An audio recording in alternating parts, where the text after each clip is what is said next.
Your time's up, I done touchdown. I'm high stepping for the touchdown. Hello, everybody, and thank you for tuning in to the AFC South Fan Battle Podcast. My name is Samantha Burnett. Joining us this evening are commentators for the Colts. We have Chris Jackson. Hey, Yana Ngakwe. You like that one, Sam? God. Yeah, you're welcome. I would like it, but I'm blocked. Oh, you would? Oh, well, he likes our tweets. So as far as I'm concerned. Well, tell him that I said hello. And I hope, So I hope he says mediocre. I hope he's as mediocre for you as he was for us. Okay. Hey, you know that white girl, that you blocked? You're like, hey, by the way, completely off topic, but you remember this white woman named Samantha Burnett and then proceeds to get blocked, just be like, oh, I'm talking to myself now. It's just like, no, we're not doing that. Fine.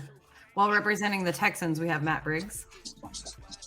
We're at hashtag Team John Mechie right now. Got it.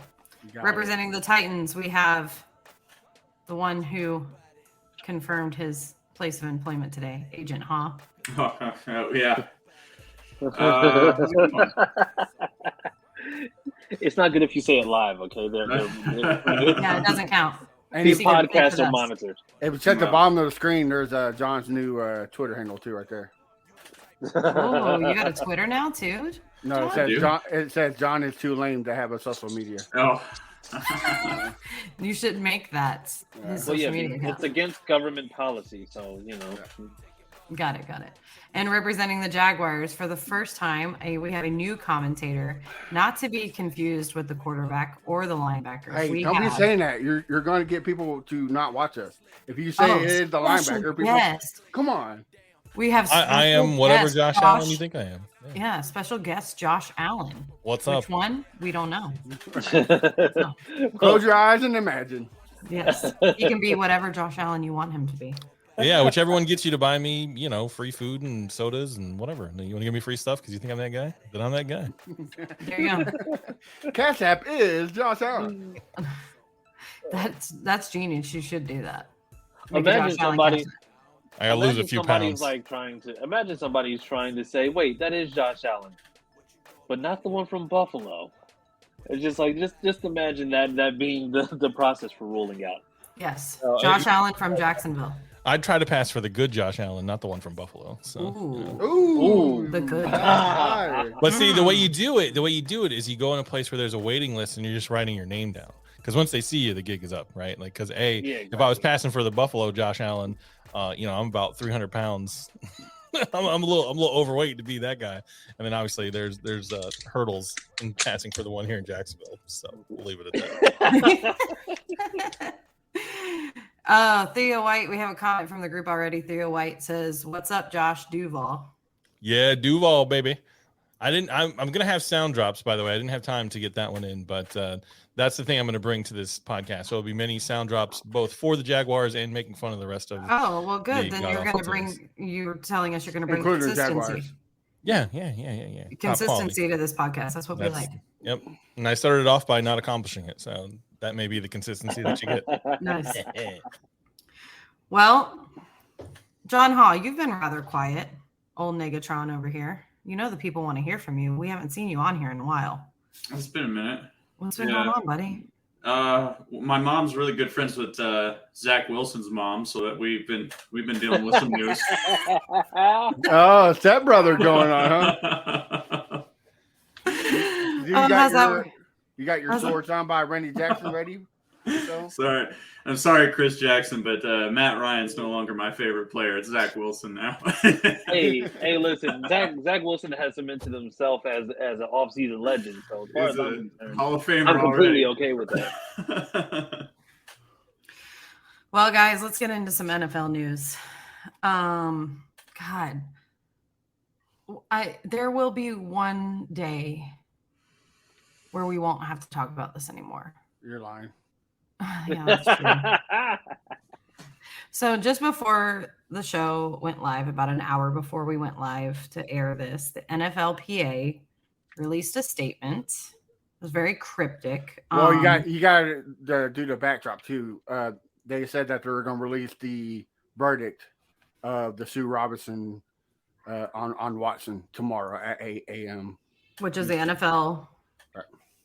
NFL, just for people who don't know. Right. She's Supreme Court, but she is going to say how many games she thinks Deshaun Watson's to be suspended for. Right. So the NFLPA just released this statement about an hour before. In advance of Judge Robinson's decision, we wanted to reiterate the facts of this proceeding. First, we have fully cooperated with every NFL inquiry and provided the NFL with the most comprehensive set of information for any personal conduct policy investigation.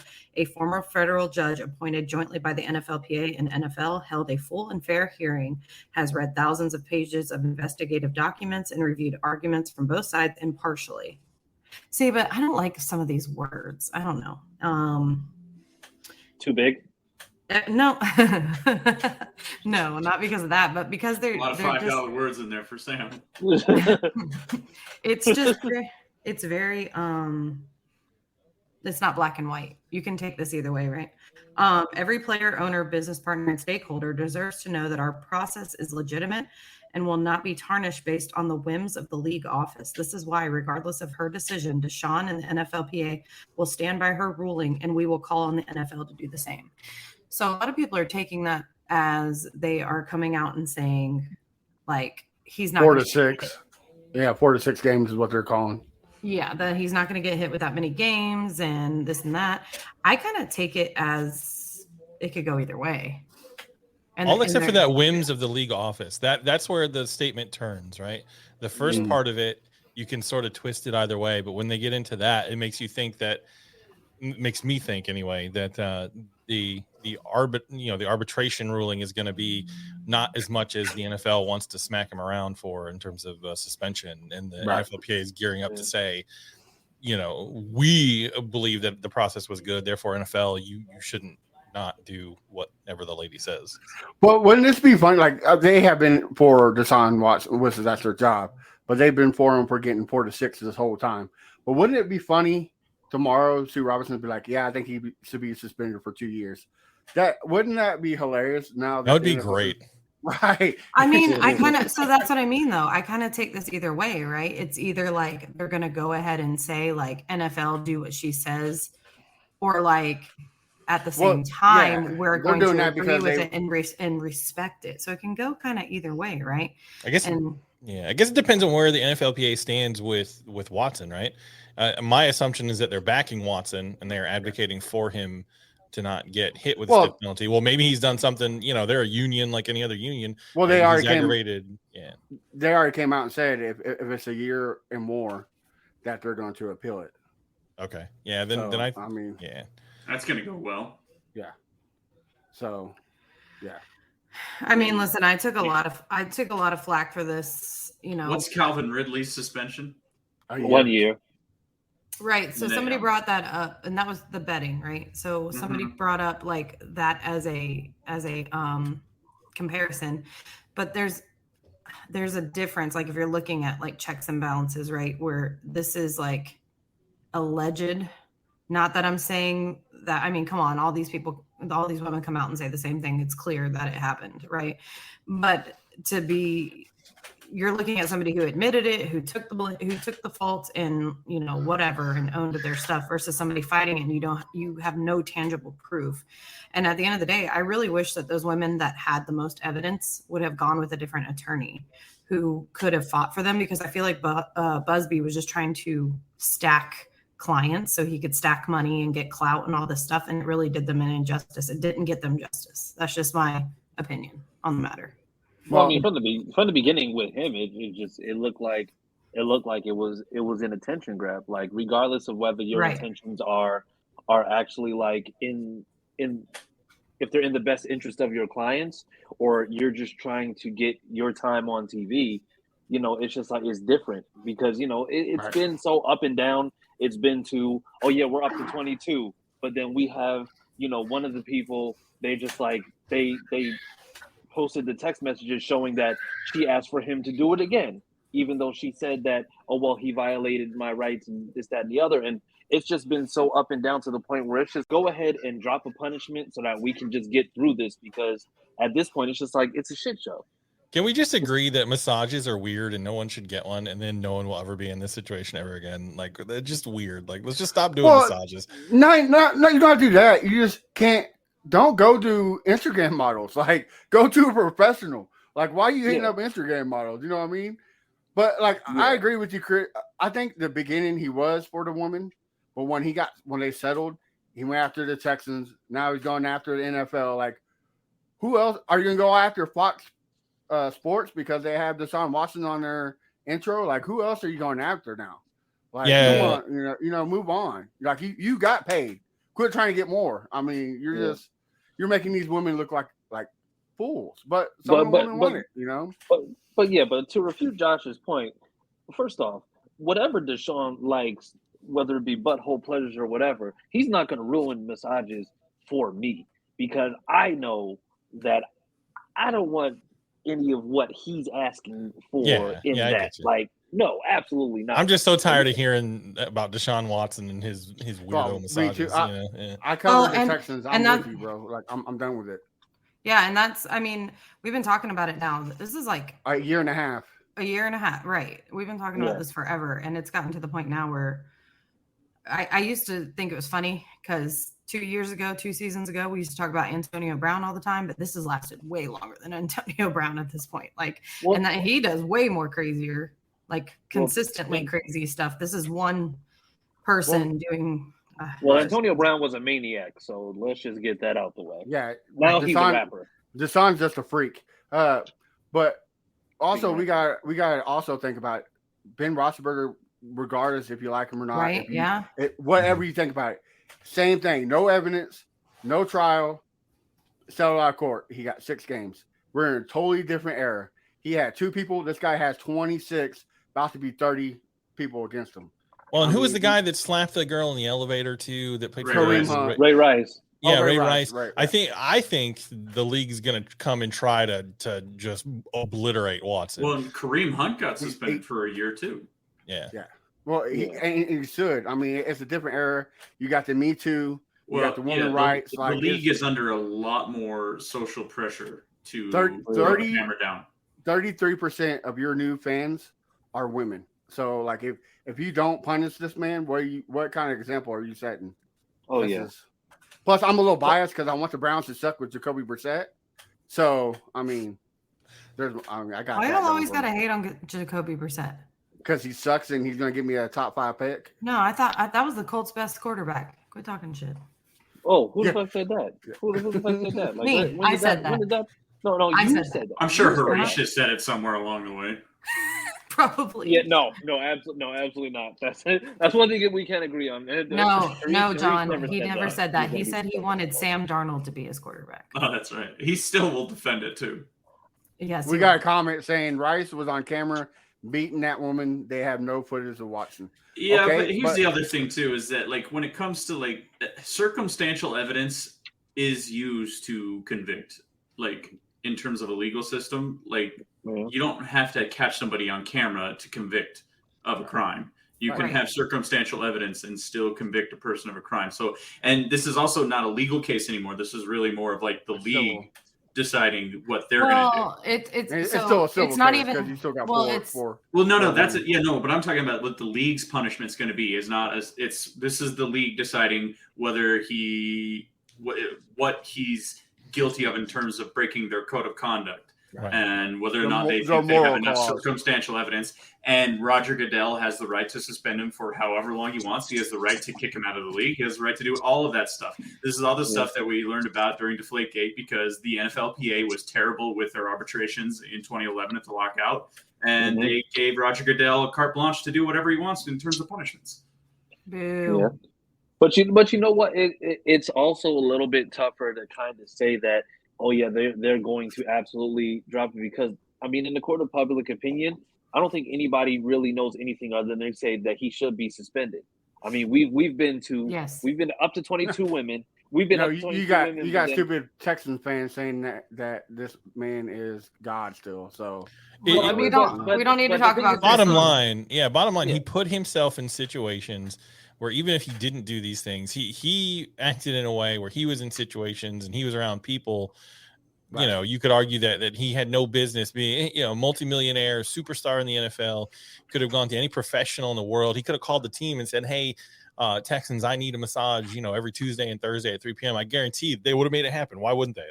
Yeah. Well, he put himself in they this did. situation. They did. That was one of the most recent. No, I hear you. No. But what I'm saying is he brought this on himself, and you don't have to commit a crime for the league to say you are bringing bad publicity and you are making us look bad. It's bottom line. If you are making us look bad and doing things you ought not, in the opinion of the league, if you are costing the league money, you right, exactly. And then Tony Busby is about to sue the NFL, so of course they're going. And the NFL will look at that and say, "Is that going to be cheaper than slapping this guy in the wrist?" They'll settle it. It won't go to court. And also, go back. I think we'll see if he's going to actually. We don't know that. We know he's suing the Texans. I think because we know that the Texans knew in some capacity, even if Busby said he didn't know. We know that they knew. Well, we know that it was covered. But the thing is that what happens tomorrow and the judgment that the NFL comes out with, I think will determine if Busby, because you can't sue somebody for actually punishing someone else. Does that make sense? Like you can't then sue them. I mean, I guess he can sue him saying that the NFL knew. I mean, how would the NFL defend? I mean, I could sue the NFL then for abusing me for being a Jags fan all these years. But also go back that's to self-inflicted thing. You got to sue the Jaguars for that one. To go back to your Texans thing, everything came out that the Texans didn't know. The Texans have a hotel for all their players, and you have to be 25. Listen, you have to be 25 to get in. Deshaun Watson was only 23. Bro, they knew. So they had to put it in that guy's name for him to get in. Matt. So, they knew, man. Come on. No, okay. All right. They did. Easterby knew. Yeah, all Easterby knew. You're going to say that man knew. The one that said that we're going to trade DeAndre Hopkins because he had too many baby mamas. He's going to let that happen? Yeah.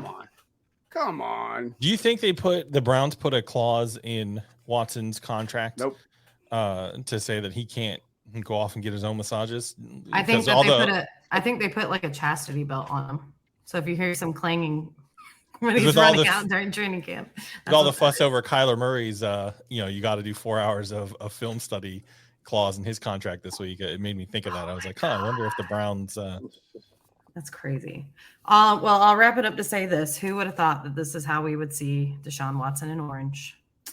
Yet here we are. All right. Debo got an extension. Let's quickly touch on that. Who wants to take it? Go ahead, Chris. Hey, listen. He finally got the deal he was looking for. The Niners, it's 3 years. I think it came out to about 71.1 million. Yeah. With I thought he wanted out of San Fran. No, he wanted to get paid. Yeah, he wanted to get paid. I mean, you see what happened with AJ Brown, and he wasn't got paid. That him who kept talking about he didn't want to bet his future on Trey Lance? No. I didn't hear that. That wasn't him. Oh, okay. No, that was AJ Brown on Ryan Tannehill. Ooh, no, speaking of which, I get that, but but I'm more about I could have sworn that Debo was saying something about Trey Lance. No, I don't want to bet. I don't want to bet my future on Trey Lance. No, I didn't hear nothing about it. Debo's biggest issue with the 49ers was that he wanted to be paid, but he didn't want to be lowballed because they were playing him at running back and wide receiver, and the first numbers that they offered to him looked more like running back numbers than wide receiver numbers. Can I mention this really quick before I forget, and we'll touch back on it during the Titan segment? AJ Brown tweeted, basically all 4 of us got the same contract, and I'm the only one who got traded. Yeah, keep believing it was me. Anywho, go Birds. #carry on. Did you see that? Yeah, I didn't see that, but that sounds amazing. Anywho, he says, anywho, go Birds. Well, I mean, I'm pretty sure he would have got paid if the Titans didn't put their hopes on Julio Jones last year. That's the thing. The Titans didn't have the money. The salary cap situations were completely different, and the timing. His agent worked it so that he could get the big contract like that. Yeah, it wasn't. Maybe it wasn't you, AJ Brown, but it was certainly your agent. Their salary cap was the same. They just had to cut D Ford to make room for it. Yeah, right. Yeah. Well, D Ford was still making a lot more money than he should have been. So, but I mean, honestly, I was hoping that he would be available so that we'd be able to make a play at him eventually. Debo. I mean, the cap goes up next year, so the money would have absolutely been there. But like I said, you got to pay him. He's literally their best offensive player, not named George Kittle. Yeah, that's the way the market's going. Everyone's getting obscenely big contracts. Yeah, especially with him shifting away from Garoppolo to the new QB. You got to keep your weapons in place. Unlike the Jaguars, who have a supposed franchise QB and decided to literally bring no one in on offense. But we'll get to that later. What are you talking about? You got Christian Kirk. I mean, come on now. Who? So I've actually coined this term. There was a thing that came out earlier on Twitter too that was talking about 11 players have gotten paid, or wide receivers that have gotten paid over 20 million. So what I'm calling it now is Kirkflation. There you go. Because Christian Kirk getting paid 18 million set the standard. So that is Kirkflation. Okay. So from here on out. Think about it. You guys had all that money to spend on a wide receiver and you spent it on Christian Kirk and you spent it first. Yeah. You could have gotten all of these other great wide receivers. Anyway, and so you said, we got to pull the trigger on Christian Kirk. I mean, you're preaching to the choir over here. I'm not defending them. They're terrible. So anyway, Julio Jones. Yeah, listen, hold up. I also was trying to get E. Dilla to start the trend of we have a reporter here Gene Fournette, who is like always talking good about Christian Kirk. So I told him he should start a hashtag cuck for Kirk. I'm gonna get that going. Don't look shocked, Josh Allen. You'll get. Listen, I used to work at the Florida Times Union. I was in classified advertising sales, and Gene Fournette. That makes sense. Gene Fournette, like employment ads. Don't get weird. Gene Fournette's a nice guy, but he I'm going to talk in a little bit about people drinking training camp Kool-Aid. I'm pretty sure Gene Fournette is the one who actually mixes the Kool-Aid and passes it out and puts it in the cups. And I don't think anybody listens to him anymore, honestly. I was surprised he was still alive. I know that's terrible. I saw a tweet from the other day, and I was like, "Oh, you're not dead. That's cool. What's up, Gene?" Oh, that's so fucked up. Oh, so funny. Okay, anyways, Julio Jones, go ahead. Who wants to take this one? Actually, John Hall, go ahead. In a move that surprises 0% of the population, the minute the Titans said they were going to cut him, it was going to be the Buccaneers or the Rams. Everyone knew this. I don't think there's anybody surprised. Okay. Was anybody surprised? He got $8 million four guaranteed. Right. Yeah, I thought that was pretty cheap for him, but yeah, it is. I mean, he's getting paid what he's been showing. Like, the guy who struggled with a lot of injuries last year. And yeah, that's it. He's going to be the third option on that. Yeah, team, it's a good spot for him because he's not going to be asked a lot. He can play a role position. It's not going to be like you have to be the guy. I just want to see him by week 14, just give up in the middle of the game, strip his shirt off, and leave. That's not Julio. That's not Julio. Julio's never. I just want to see it happen. I want to prove that it's. He's him. never been a loud guy. Not you, it's me. No, I'd just like to congratulate him on his Super Bowl ring this year. Right, like Julio. I've always I've always put in the category of like those wide receivers like Larry Fitzgerald that are just like ultimate professionals. Like he's not going to be that way. It's just not. That's not his style. I saw the picture of him on a horse topless. Okay, I'd like to see him ride off on that horse. Oh, I'm sure he would, Sam. That horse is named Tom Brady. So we're gonna need you to keep it in your pants for this podcast. And you know what? If you're Julio Jones, you're at this point in your career. You know what I mean? He's probably he's just going for that championship. So before we move on to the next NFL news, we got a couple comments. Todd Clary said, "What a bunch of dorks." Wanted to talk. Hi, Todd. Justin Briley says, "If you ain't repping Titans, you can't talk. Rest of the business ain't shit." Okay, just like your spelling. Can we just address something really quick? Somebody's had too much mayonnaise this evening. And this one right here. So Tommy Briley, aren't these your friends? Okay, so let's go back to the lesser of two Brileys. Are they?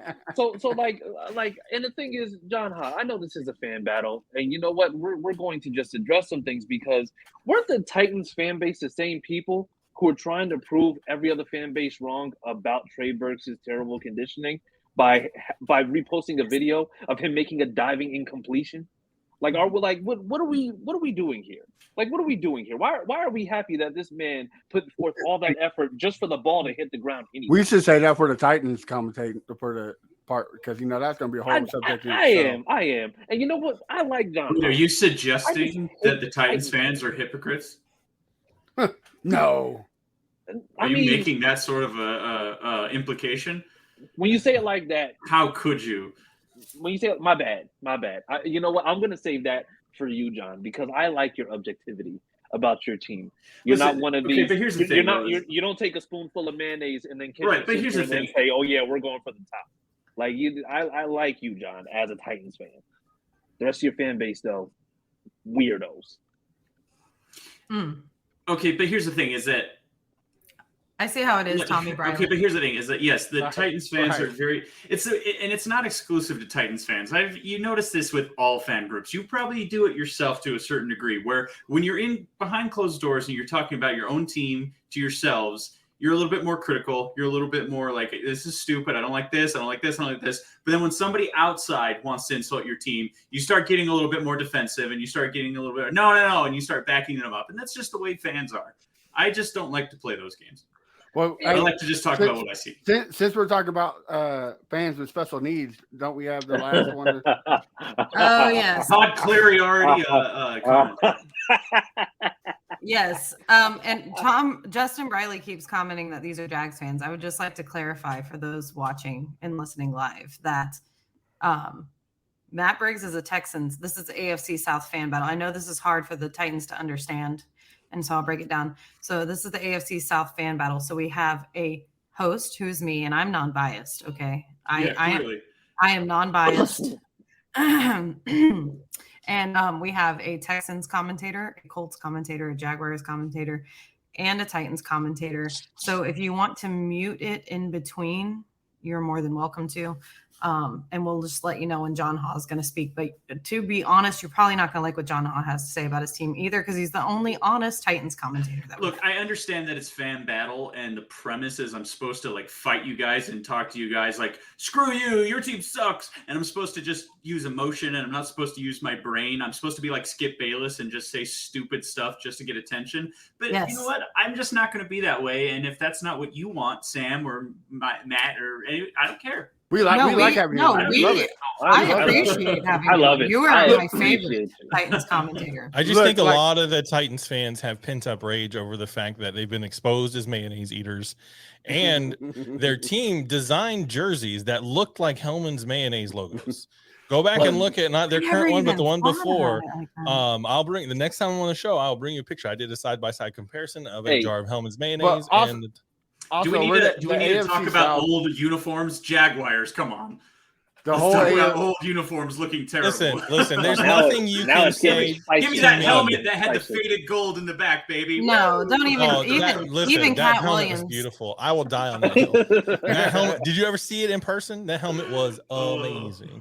I personally didn't like that helmet. I thought it looked like it was half painted. But even Cat Williams said that the Jaguars players look like models in their uniforms. Okay, I'm just saying. Now, let's be honest. That helmet, that jersey. Listen, that Jags iteration of jerseys. There are two Jags jerseys that have been good. They're originals, and then the two-tone helmet minus the helmet those jerseys were tight. I thought they were so bad they're good. I'm a big fan of really bad jerseys, and so that's what I loved about those Jags uniforms. Oh, you like that they were great.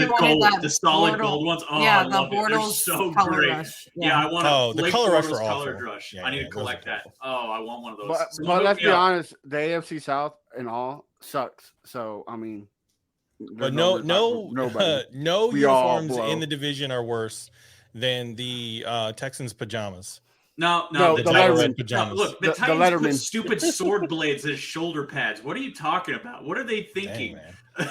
Dang, you forgot the Texans Letterman jackets. Those were horrible. Oh, I did forget about those. All right. Well, speaking of horrible, let's wrap up this last bit of NFL news, and then we'll get to talking about. That's right. We're talking about Julio Jones. How did this? No. We're talking about. Now we're talking about Daniel Jones. We moved on from Julio. Okay, what happened to Daniel Jones? I've missed it. We're talking about the lessest of two Jones. Yeah, the lesser of two Jones. The one that falls under his own feet. Is this the Daniel Jones that I'm talking about? The Leaster beat? So he overthrew. I think it was the guy from Florida. I can't think of his name. Tony or Tune or whatever you say his name. And, Darius Tony. Yeah, and he hit a special needs fan right in the face, like right. Yeah, just straight. So Welcome to the NFL, rookie. You're supposed to catch that, boy. So I'm trying to find this tweet right now because the Giants I'm trying not to get fans. canceled on this one So someone got hit in the face with a football. No. It gets dead. It was a tweet afterwards. It was Wesley, a reply that Oh, was okay. Wesley Steinberg tweeted, eyewitness reports from camp today tell me quarterback Daniel Jones accidentally hit a disabled fan with a misplaced pass. Accidentally. And so Eric, I would hope. The fan, says you shouldn't talk about Kenny Golladay like that.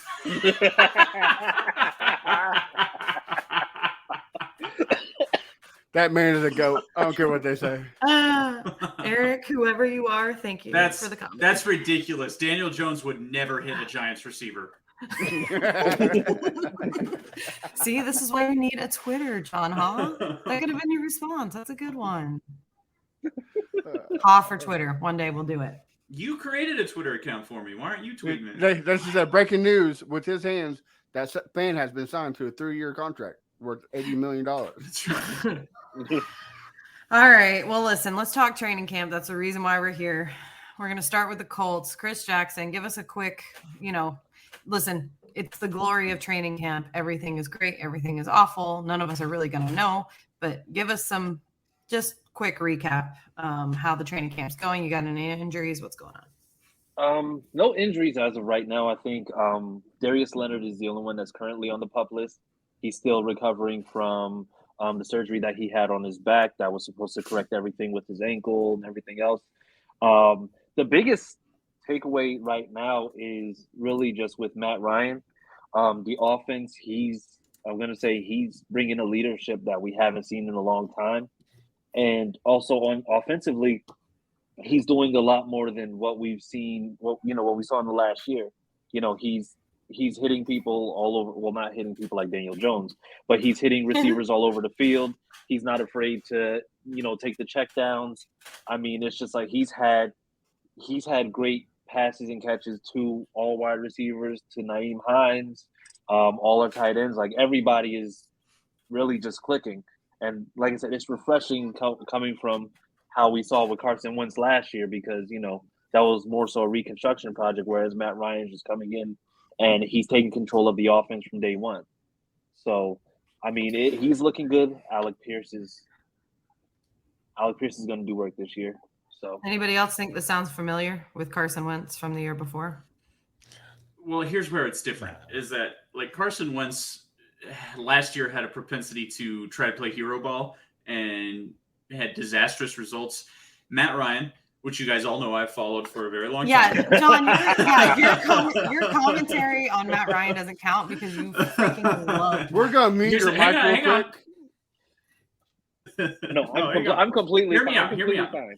The thing with Matt Ryan, he's never had a deep arm. He's never known for having a powerful arm. He's not very mobile. But what he is he's very smart. So he is always going to be taking those checkdowns like you talked about, Chris. You're like, oh, he's making the smart decisions. That's because he does that. He's always looking at pre-snap reads, and he's very good at that. Question is it going to hold up? Because his last 2 years in Atlanta were not very Matt Ryan-esque numbers. But is that because of their personnel? Was it because of poor play calling? I don't know. So that's your big question mark. But he's always going to be prepared in terms of like what to do pre-snap, but I don't know what play calls they're going to make. Yeah, and unlike Prince Harry, Matt Ryan has actually accomplished things in the NFL, right? Like he's actually done stuff that doesn't suck. So, well, and I think one thing that's being overlooked is the fact that with Carson Wentz, it's just like you can talk about confidence and all that, but I mean, the pieces were there, like the team was there. All he had to do was just come in and make sure that he's making the smart plays, and that's not what he did. Didn't take the checkdowns. He didn't take the checkdowns. Like Nyheim, if you look at Nyheim Hines' numbers from when he was with Rivers to with Carson Wentz, and mind you, nothing changed on the team except for the quarterback position, but for some reason, Nyheim Hines' numbers went down. And that's just because Phillip Rivers was never afraid to take the checkdowns, take the shorter routes, whereas Carson Wentz was looking for the home run touchdown, every single play, and that wasn't unless it was a design play like what you saw with Jonathan Taylor taking the screen pass against Baltimore.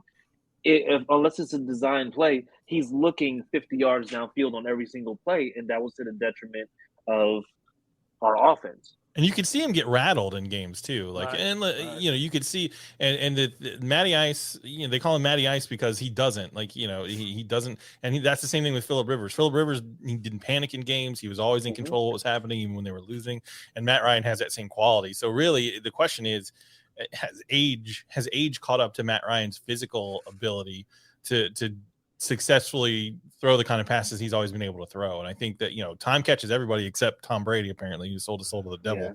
So look, Matt Ryan's 37, so I mean it wouldn't be unreasonable to see him just fall flat, but that's just because of how old he is. Right. I would never wish injury on anybody. But I hope that Matt Ryan gets stuck at the airport week 1 or something where he can't travel with the team to Jacksonville, so that Nick Foles has to play as quarterback for the Colts in Jacksonville. But I want to crush whoever comes here. Just get ready, Colts fans. You're taking it on the chin. I want Nick Foles to play quarterback for the Colts. I'm gonna say this: it's not a Colts training camp unless Matty Ice plays knockout in basketball with the whole team. It's not training camp yet. Hey, listen. It is. Listen, that was great last year. That was great for Carson Wentz's confidence. But I mean, as we saw, it didn't translate fully to the field. Well, Matt Ryan. Let me ask you this though: if you guys had won that game against the Jaguars Week 18, Carson Wentz is still your quarterback, isn't he? Yep. I mean, I want to say I think so, yeah, because I mean, and John, we're talking about the game that there were 93% chance of making the playoffs, right? Right. No, but what I'm saying is that I just want to make sure we talk about that. What I'm saying is that that one game seems to have been you just threw everything out because of that one game, right? And I get it; it was essentially a playoff game, but are you being? I mean, Carson Wentz had his problems, but was it all bad? It wasn't. So the thing is, it wasn't Carson. The Carson Wentz experiment was not all bad, but the thing is, it wasn't good enough to justify spending another $28 million on him. That's the thing. If you're going to to Washington. I mean, of course it is to Washington. Who has Washington had besides Taylor Heineke and Keanu Reeves when he played in the replacements? The GOAT, Ryan Fitzmagic. Come on, man. Watch your mouth. Watch your mouth. For some reason, in my head, thought you were about to be like the GOAT, Robert Griffin III. And I was like, please don't. They need the boat. Call Blake. Right. Get him in there. Colt McCoy. Come on now. Yeah, no, absolutely not. But I mean, Washington, it's just they needed to be in on it. And not only that, but the thing is, it's just we basically got the low end of a heavy contract for 1 year out of Carson Wentz before, him being at a detriment and then going through the same thing over again. The one thing about Carson Wentz was he wasn't out there reading defenses and really making those plays. You had to design a game plan around him.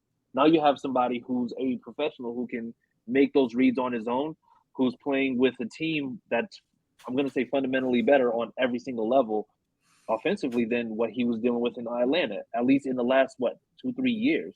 His last 2 years were a little bit rougher, but again, that's what I'm saying.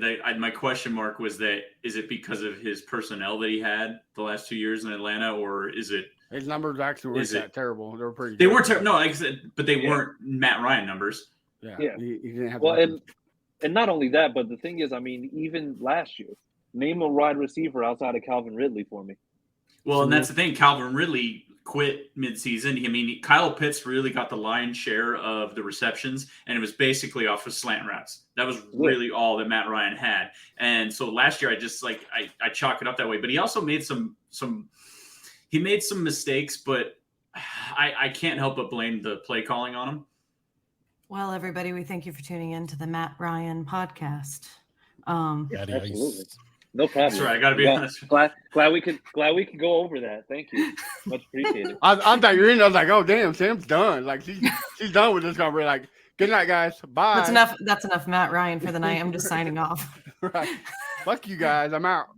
Yeah, Chris, do you have anything else to add so we can get to the other teams for your team? Oh yeah. By the way, thank you. You're welcome. Thank you for realizing that Yannick Ngakoue was my not God. the best player that you could have held on to, because I mean he's already making an impact even from like a community perspective. Like I mean he's engaged with the fans. Like he's Well, you wanna know- legitimately you know becoming why, everyone's right? favorite. Just wait till he Can starts I fighting explain- reporters. Yeah, can I explain why? Go Because ahead. he went kicking and screaming from here, probably with reason, and that's fine. Everyone did. He made himself right, but he made himself look dumb talking about finances during like COVID when most of his fan base was struggling, and then he went to what was it? Minnesota. First? Minnesota. Yeah, the Vikings, then the He did the Ravens, same- then the Raiders. So now he's like, damn, I need to set some roots and like be nice because And he people did the don't same like thing. him. He did the same thing in Minnesota and Baltimore. The fans like pretty much ran him out because he was a tool bag. From what I heard. He probably talked to his agent, who was probably like, "Hey, listen, quit being a douche." And so you're welcome that you got the humbled 5-time traded Yan Package. Like, congratulations. But here, before we move on, Sam, we got a comment that says, "There's my fellow bearded Texan, my favorite raven-haired Jaguar, and everyone else." LOL. Thanks. I think they're talking Wait, about who Sam, is the- but I don't know. I don't know who's the raven-haired Jaguar. That could be Clearly Josh me. Allen. It's clearly me. I know. right. I don't know who you are, but thanks, buddy. Well, speaking of the bearded Texan, Matt Briggs, what's been going on in Texans training camp? Hey, before we go on to the Texans, we totally forgot to mention that Josh Allen over here got in a fight at the Bills training camp. Yeah, You know that? he fought his defensive lineman. Yeah. Why would you do that, Josh? For real. You know, Did he steal the cheeseburger or something? What, I mean, what's up? No, the only real news is John Messi, our second round pick. He got leukemia. So he is he's taking the year off of football to get healthy. So prayers and thoughts to him and his family. Tough, that's a tough thing to go to. Look, guys, it's training camp. Nobody's tackling nobody. Nobody's doing nothing, so everybody's looking fantastic. Mills didn't throw any substance, only missed 4 passes. The rest were completed. Again, it's training camp. I mean, shit, we can go out there and dump and pass with not getting hit.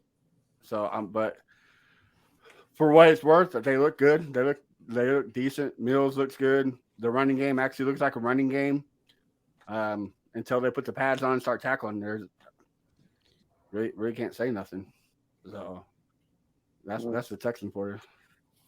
But until then, it's Money Mills till die. He's the second best rookie quarterback of the last year's draft. I'll die on that hill. Well, at least you're not I comparing. think you got a Josh good quarterback anymore. out of it for sure. Yes, he is the answer.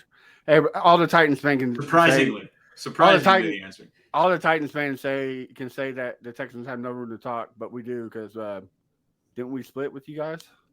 So yeah, That was my fault. That was my fault. the rumored. That was my fault, though. Hey, a win's a win. I don't care what it is. I'm an Astros. And whenever I fan. go to the game, they lose. So you're welcome. I'm an Astros fan. Cheat, win, still, it doesn't matter. A win's a win, baby. It does not matter. Tom Brady is the GOAT. Okay. Oh my God. Okay. Anyways, moving on. I only said that one time, and I said I would never say it again. Okay. Moving on. You have anything else to add?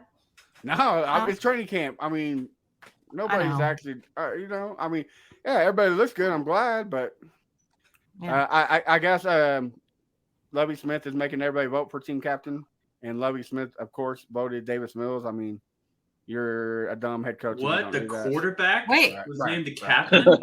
Well, he's not named yet. Everybody's voting. So. Wait, the coach gets to vote?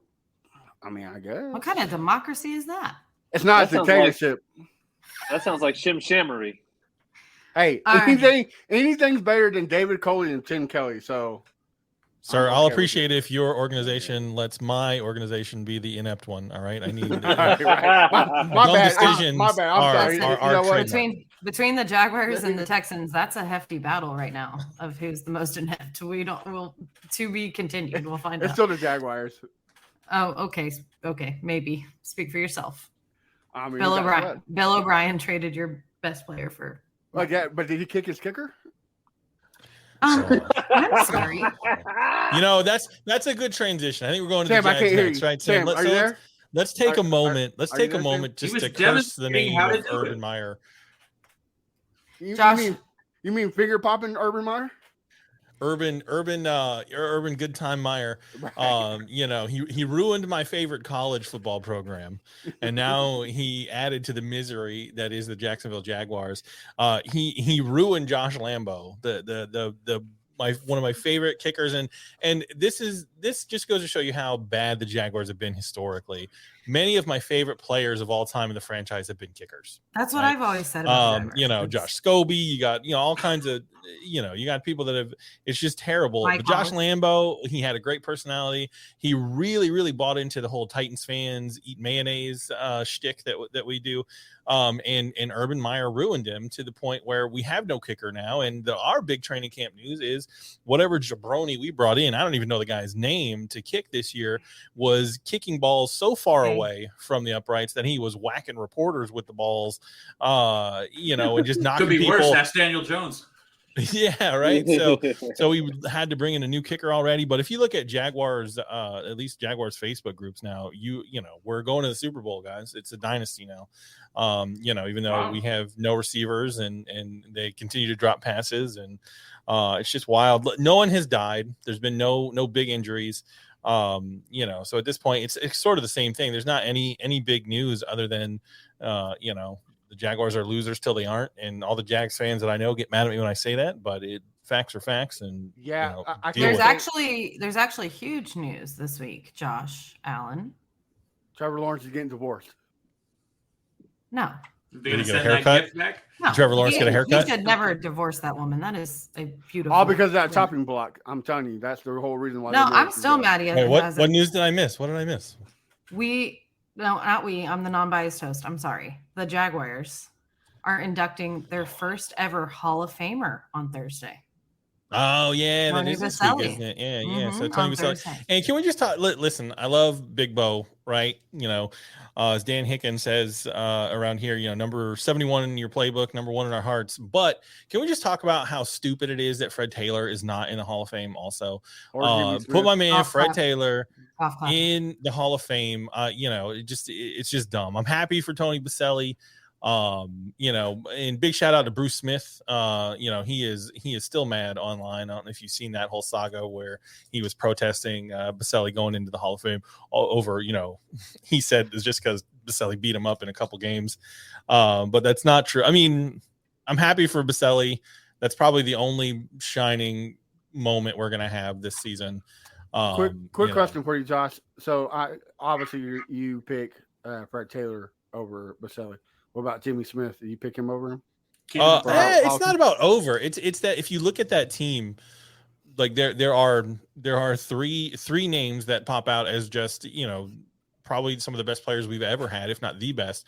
Tony Baselli, Fred Taylor, and Jimmy Smith.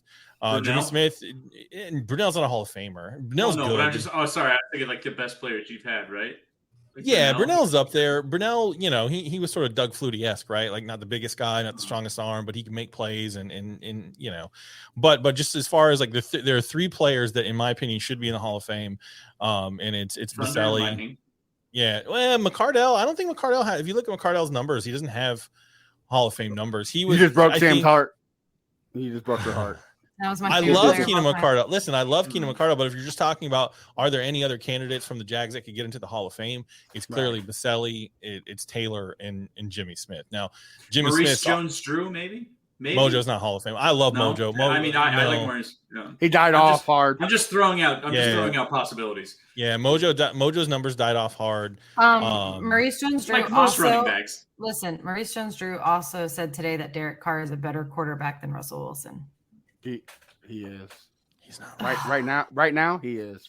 Right in 2022, maybe. If you were to say no, but if you were to say who is better, just a generalization, who is the better quarterback? You have to define better. You can't just say it as a generalization. If I ask who's had a better career, then it's not. It's not close. Right? It's not that wise is Derek Carr, but win wise and I can think of one stat that matters. Right. So, he had a team around him. Derek Carr never had a team around him though. He never had a defense that Russell Wilson did. Look, okay, here's the thing with Derek Carr. When people talk about Derek Carr, it just goes in waves. People love him and then they hate him, and right now we're on the we love him wave. Just give it like 5 weeks and everyone will hate him again. If you had a gun to your head and you had to pick one QB right now to be the QB of your franchise for the next 5 years, you're not picking Russell Wilson. Yeah, you're not. What? You're picking Derek Carr. Yeah, he's old. Old. Yeah, July 31st. Yes, because we're on the high point of the Derek. We love Derek Carr wave. Oh, well, and also you can prove this. Amari Cooper left for the Cowboys. Hasn't done nothing. Darren Waller was at the Baltimore Ravens. Didn't do nothing until he got to Oakland or Las Vegas, wherever they moved to. Derek Carr makes good players. So, I mean, you got to give that to him. Hunter Renfrow. I mean, nobody expected him. Okay, so my honest opinion of Derek Carr is like, I don't think he's as bad as his detractors say he is, and I don't think he's as good as his what's the opposite of detractor? He's very underrated. I don't think he's as good. Yeah, I don't think he's protractors. I don't think he's as good as the people who fawn over him. I think it's very polarizing. People either really hate him or they really love him. But I think he's a little bit more in the middle, maybe a little bit more towards good than bad. But I don't think he has an ESPN talk show host as a GM and a horrible John Gruden as coach the last 4 years. So, I mean, that guy. I mean, he's no Blake Bortles, but right, he's no boat. Right? He's no. I mean, but that speaks to 4 years out of what? Out of a 10-year career. I mean, and he took him to the playoffs with Jack Del Rio. The 2016 season was a really, really good season, but that could just be a Carson Wentz 2017 Eagles season. But he did play. I mean, he played better last year. It looks things are trending upwards. I don't think the team actually built around him finally. I mean, so. Well, but also, I'm not gonna just go into that. I'm not gonna go ahead and take that away from Jack Del Rio because Jack Del Rio actually made a name for himself well before he was a Jaguars head coach. Mm-hmm. I mean, this is a guy who literally was able to do that. So to say it's like under a Jack Del Rio, it's just like no. I think Jack Del Rio is a little bit more capable. It's just he didn't make his name. He made his name in Jacksonville. He wasn't a head coach before then, was he? What, in Jacksonville? Yeah. No, Del Rio. He wasn't the head coach before Jacksonville. He was an assistant coach or a coordinator before. Didn't just pick him off the street. Anyways, wrapping this up, Josh Allen, I agree. You, Josh Allen, the commentator, Josh Allen. I agree that there were some other people. I think this, as somebody who lives in town, I think a lot of it from what we heard from Jimmy Smith last year, who was supposed to be on this podcast tonight, by the way, Jimmy Smith, if you're listening. From when we had him on last season, or what? I don't know. We've had him on recently. At this time. Yeah. Okay. From what he said, there's like a big push, and they get behind. Like a lot of teams get behind multiple players and push them. So the Jaguars have always and Rashad Jennings kind of said the same thing. Yeah, said the same thing where the Jaguars doesn't have the NFLPA. The NFLPA has like a certain groups that do that for each team. And either way, the Jaguars themselves don't really push veteran players as much as they should. And so they hyper focused on Tony Boselli because even at like some of the Jacksonville City Council meetings and stuff, he would show up. Like he's always been at all the games. And so it's a lot of like I'm just telling you right now, like marketing type stuff. I hear you, and that's a shame. That's a shame. That's just it's part and parcel with the way the Jacksonville organization is always run. But I'm telling you right now, Fred Taylor had a better career just from who's more of a standout Hall of Famer than Tony Boselli did. And I think Boselli deserves to be in the Hall of Fame. Coming in talks, so I think that's going to be our next push is him and Jimmy Smith, and so. I think Jimmy Smith's off the field stuff is what has prevented. Yeah, he was a harder sell. He was a harder sell, right? Because of that. It's the same reason that he it took them forever. He's in the pride of the Jaguars now, the Ring of Honor or whatever. Mm-hmm. He was the last one from that unit to go. There's those sort of like politics that factor into it, and so you sort of have to play Fred Taylor. A little bit. Fred Taylor is not as bad as Jimmy Smith, but I think he has some off the field issues as well. Did he not? Mm-mm. No, not nothing. I think he got scammed out of that. some money. No, nothing like that. Okay. He got scammed out of money. He made bad business deals, but then so did Mark Brunell and Tony Boselli too. So did every NFL. He still got put into the Hall of Fame. So So did every NFL player. They all make bad money decisions. Yeah, you could make a documentary on the failed Whataburger empire that Boselli and Mark Brunell tried to open here in Jacksonville. Like they had a bunch of Whataburgers that ended up failing. You know what? I think Whataburgers go. I love them for that though. Thank you for bringing Whataburger to Jacksonville. So the athletes can pay for the rest of us to just get fat. Appreciate that. Speaking of fat, nothing else to coming up. add. Yeah. Speaking of mayonnaise on a burger, John Hey. Haw. Speaking of the fat receivers, Yeah, that's right. Yeah, nothing crazy. It looks like Traylon Burks has showed up to training camp in shape. He seemed to look pretty good in conditioning, no problems there. That was the big concern. Everyone was losing their minds over him leaving the field. What was those? The OTAs and whatnot. He was having asthma problems. He was fat, but it looks like he's in better shape. Robert Woods doesn't look like his ACL seems to be bothering him any. He looked pretty good. He was moving, making pretty quick cuts. All things considered. Ric Flair showed up. Ric Flair showed up. Ooh, hooray. That's always fun. I was offended by that too, because he was on our video boards in between plays last year. Like he did a big marketing thing with the Jaguars, and then he showed up holding a trash bag with like a Titans logo on it. A gig is a gig, man. Yeah, I'm offended too because he threw the opening pitch for the Astros. I'm offended too. I mean, come on, pick a team and stick to it. That's true. I couldn't care less which celebrity shows up to a training camp. It's just come on, John. That's all PR stuff. Hey, he called Derrick Henry his favorite player, and Ray Cherry took that and ran with it too. I'm sure he did because that automatically means he's rushing for 2,000 yards because Ric Flair loves Derrick Henry. I got it. I put the pieces together. Be the man. You got to beat the man. That's right. Limousine driving. Yeah, so I mean that was the main story coming in was that our receivers, what are they going to look like? Robert Woods, we were he had that ACL injury. Traylon Burks was not in shape for OTAs, but it looks like he squared that up. Other than that, looks like Aaron Brewer kind of moved up the depth chart on the offensive line. At least maybe looks that way. Who knows? But other than that, I mean, it's early. Who knows? Sam, can we bring in a special guest real quick? Oh, okay, Jesus, who? If you can look at my name, I'm going to play the role of Michael. Oh, it's Tesmer. Great. Yes. No, Donnie's the one who hates me the most. You forgot to mention that Traylon Burks dropped 3 passes in training camp. So, that's right. You forgot to mention that. All right. Now, excuse me while I go to Facebook and post 8 times in the group about it. All right. Okay, I'm back. No, just Sam's the one who brought the special guest in. Yeah, that's my kids that won't sleep because it's summer. I don't know why that. Yeah, we heard him. He said, "Mom, let me get some gushers." Oh my god, I cannot wait till they go back to school, dude. That's why I've had to step off camera so many times. They literally know that I can't stop it because this is live. So they're in there, even though they're supposed to be in bed. Whoo, they're about to get a Ric Flair in a minute. Woo! I just got a message. I just got a text message from my wife, and she told me I need to lower my voice. She's afraid I'm going to wake my daughter up.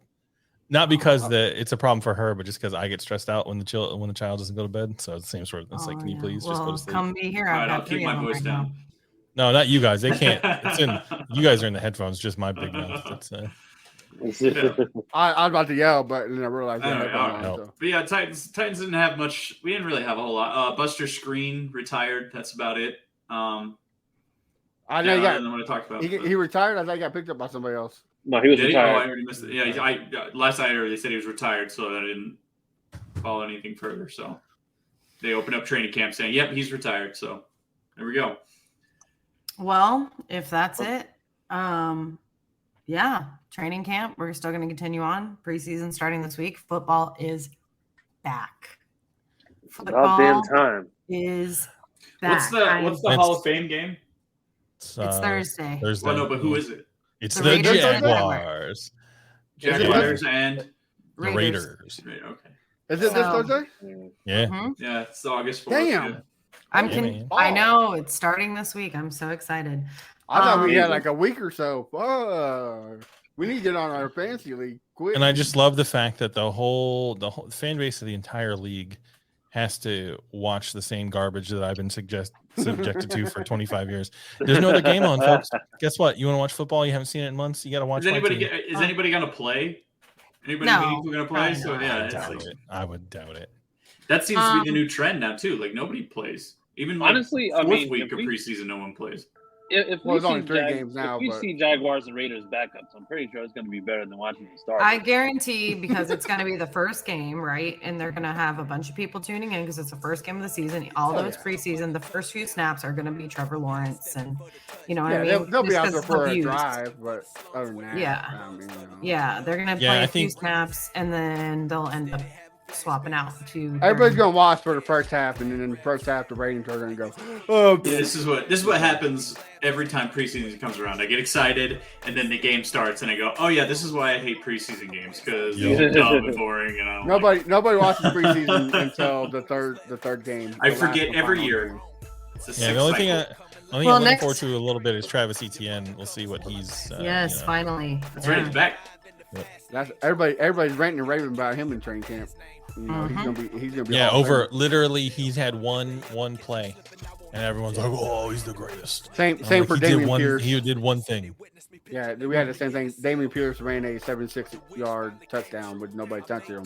It's like the Titans fans going crazy every time Malik Willis throws a pass that's completed. Right. Never mind all the 6 incompletions that he threw before that. Oh, did you see that? He's here. It's here. I saw one that they were like. Future.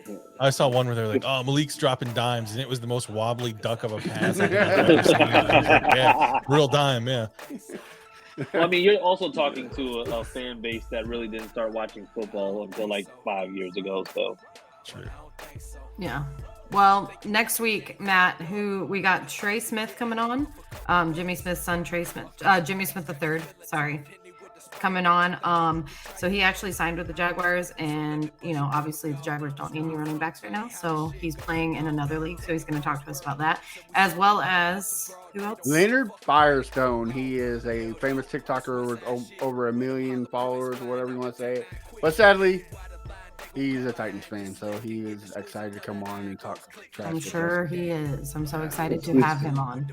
Hey, you'll have a Titans guy that has a social media. There you go. Yeah, like if you ever see if you ever see a TikTok with a guy doing blind reaction and eating mayonnaise, that's him.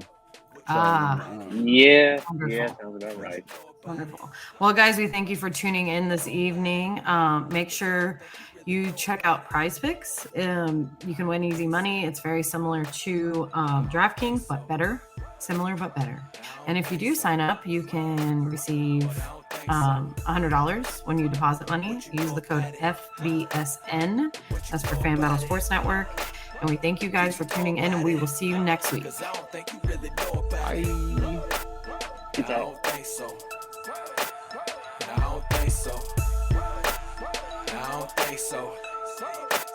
But I don't think so.